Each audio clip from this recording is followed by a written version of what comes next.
राधा बल्लभ श्री हरिवंश। कैसे हैं आप सभी? आशा करती हूँ कि श्री जी और लालजू की कृपा से आप सभी बहुत अच्छे होंगे और स्वस्थ होंगे।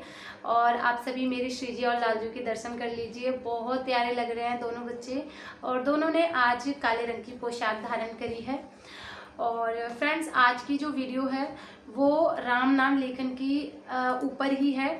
तो आप लोगों को याद होगा, मेरे चैनल पर 1.5 से 2 महीने पहले अगर आप जाकर देखोगे तो मैंने एक वीडियो पोस्ट किया था जिसमें मैंने बताया था कि राम नाम लिखने की सही विधि क्या है।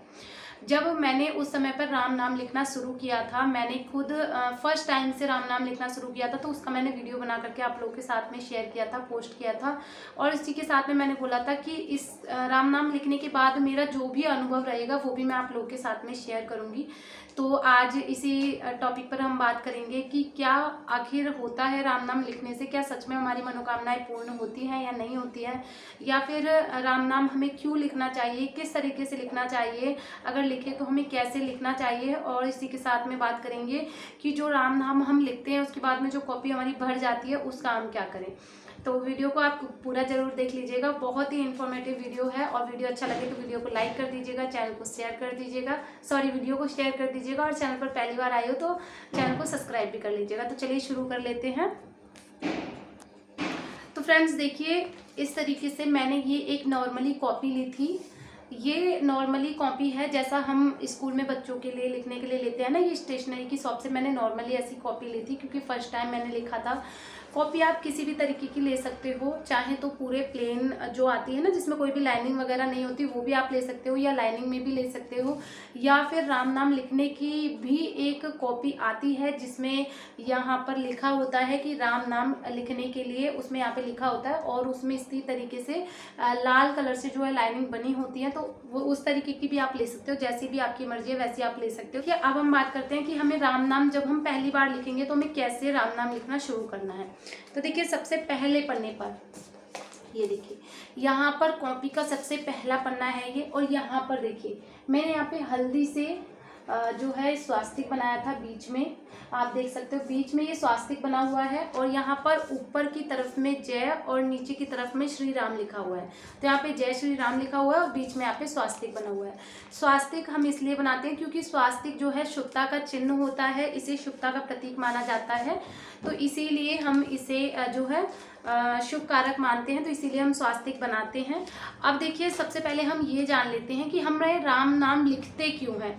तो देखिए, इसमें सभी की भावनाएं अलग अलग होती हैं। अब देखिए, कई लोग तो राम नाम ऐसे ही लिखते हैं, उनके पास खाली समय है, वो भगवान को याद करना चाहते हैं, तो अपने मन की शांति के लिए ही वो राम नाम लिखते हैं कि हम प्रभु को याद करते रहें, प्रभु से जुड़े रहें, इसलिए लिखते हैं। और कई लोग इसलिए भी लिखते हैं क्योंकि उनके जीवन में कई सारे कष्ट होते हैं, परेशानी होती है। तो वो जब हम हमारे जीवन में देखिए जो भी कोई कष्ट होते हैं ना, तो जब हमारे ऊपर कष्ट आते हैं तो हमें केवल और केवल ईश्वर की ही याद आती है, भगवान की याद आती है। हम सब भगवान की शरण में जाते हैं, और जब हमें कोई भी कष्ट होता है तो हम प्रभु से ही कहते हैं कि प्रभु हमारे साथ ऐसा क्यों हो रहा है, भगवान हमारे साथ ऐसा क्यों हो रहा है, हमारे जीवन में इतना कष्ट क्यों है। तो देखिए, कई लोगों का जब जीवन में कष्ट होते हैं ना, तो हम प्रभु से प्रार्थना करते हैं क्योंकि एक ईश्वर ही है जिनके अलावा हमारे जीवन की जो भी समस्याएं हैं ना, कोई भी हल नहीं कर सकता है केवल प्रभु के बिना। तो हम प्रभु की शरण में जाते हैं और प्रभु से ये प्रार्थना करते हैं कि हे प्रभु, आप हमारे कष्ट दूर करिए, हम आपकी शरण में आए हैं। जब हम प्रभु के चरणों में जाते हैं ना, तो प्रभु अपने बच्चों का कष्ट जो है ना वो दूर जरूर करते हैं। तो जब हम भगवान की शरण में जाते हैं ना, तो प्रभु हमारे सभी कष्टों को दूर करते हैं, क्योंकि परम पिता परमेश्वर श्री राम, भगवान श्रीमन नारायण जो कि हमारे परम पिता हैं, और हम सब उनकी संतानें हैं, और प्रभु अपनी संतानों को कष्ट में नहीं देख सकते हैं। तो कई लोग अपने कष्ट दूर करने के लिए भी राम नाम का लेखन करते हैं, और उन्हें जीवन में यदि कुछ चाहिए तो भी वो राम नाम का लेखन करते हैं। तो आपकी इच्छा है कि आप कैसे राम नाम का लेखन करना चाहते हैं।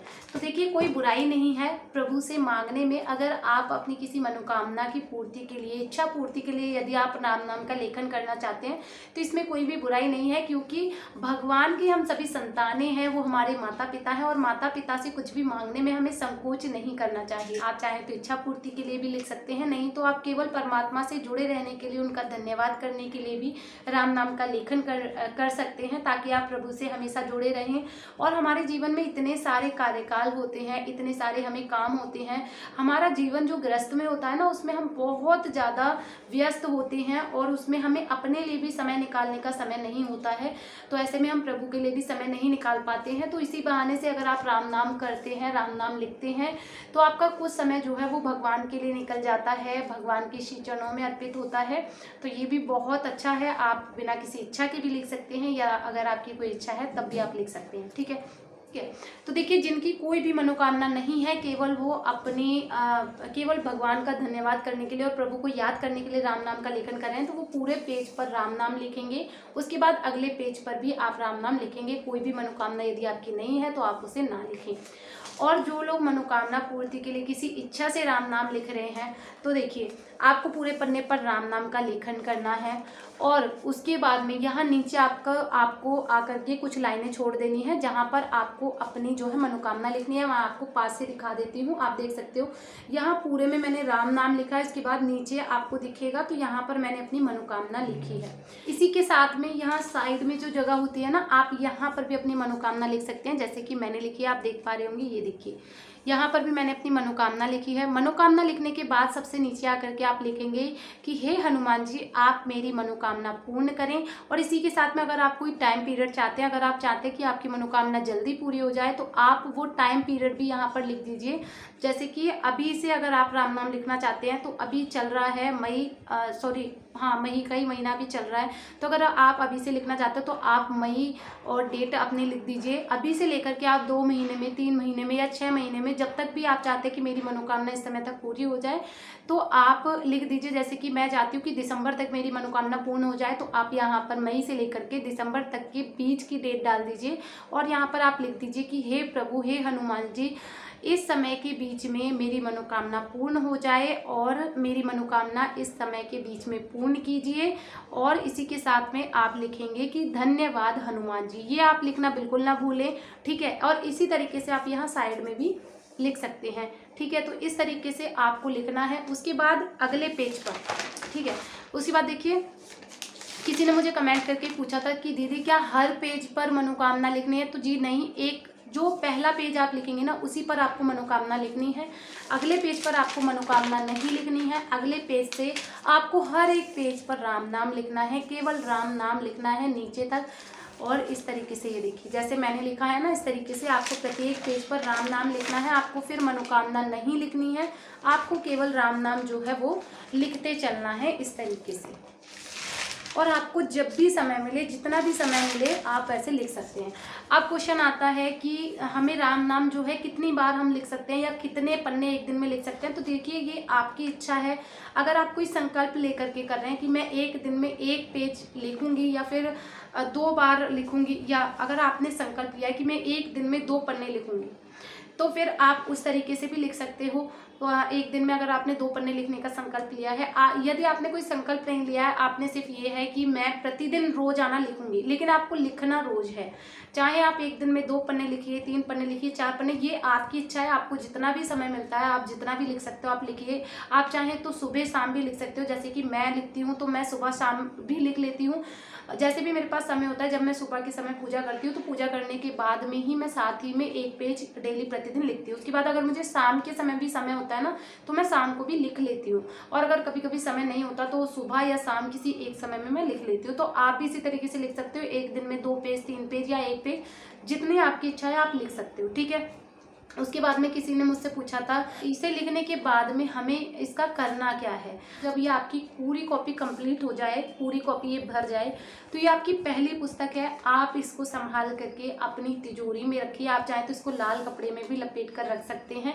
इसको आप लपेट करके अपनी तिजोरी में रखिएगा। और इसमें जब हमारे 108 पन्ने पूरे हो जाते हैं ना कॉपी में, तो इसमें साक्षात भगवान श्री राम और माता सीता इसमें विराजमान हो जाते हैं और उनका वास हो जाता है। तो आप इसे संभाल करके अपनी तिजोरी में, साफ स्वच्छ जगह करके तिजोरी में और अच्छे तरीके से इसको रखें, ठीक है। और उसमें आपके जब आप देखेंगे कि जब आप इसको तिजोरी में रखेंगे ना, तो आपके घर में सदैव ही माता सीता और प्रभु राम का वास रहेगा, भगवान हनुमान जी का वास रहेगा, क्योंकि जहाँ पर प्रभु राम है वहाँ हनुमान जी साक्षात ही विराजमान होते हैं। तो आप इसे रखिएगा और आपके घर में साक्षात प्रभु राम जी का और माता सीता का आशीर्वाद बना रहेगा।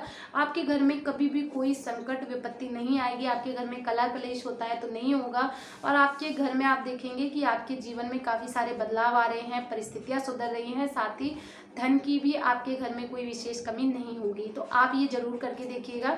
दूसरी बात, आप कॉपी किसी भी तरीके की ले सकते हैं, लाइनिंग वाली या प्लेन, लेकिन याद रखिएगा कि जो आप राम नाम का लेखन करेंगे, लाल नीले किसी भी पेन से आपको नहीं करना है, काले या नीले आपको किसी भी पेन से नहीं करना है, लाल पेन से ही आप राम नाम का लेखन जो है वो करेंगे। अब बात आती है कि क्या राम नाम लिखने से हमारी जो मनोकामना है वो पूर्ण होती है।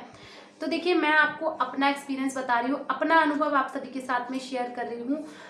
मैंने 2 महीने पहले राम नाम को लिखना शुरू किया था, और अभी मुझे राम नाम लिखते हुए 2 महीने पूरे होने वाले हैं, या शायद हो चुके होंगे। और आप यकीन नहीं करेंगे, प्रभु श्री राम जी की कृपा से भगवान हनुमान जी ने मेरी मनोकामना को 1 महीने के भीतर ही पूर्ण किया है। ये मैं विश्वास के साथ कह सकती हूँ कि यदि आप भी पूरा समर्पण भाव करके प्रभु से कुछ मांगते हैं ना, तो प्रभु आपको कभी भी निराश नहीं कर सकते।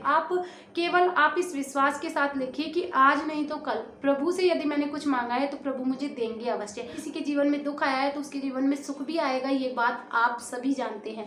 किसी को पहले मिल जाता है, किसी को बाद में, और अगर आपको मिलने में देरी हो रही है ना, तो आप ये समझिए कि आपको प्रभु उससे ज्यादा अच्छा देने वाले हैं जिसको प्रभु ने पहले दे दिया है, क्योंकि कहते हैं ना कि सबर का फल मीठा होता है।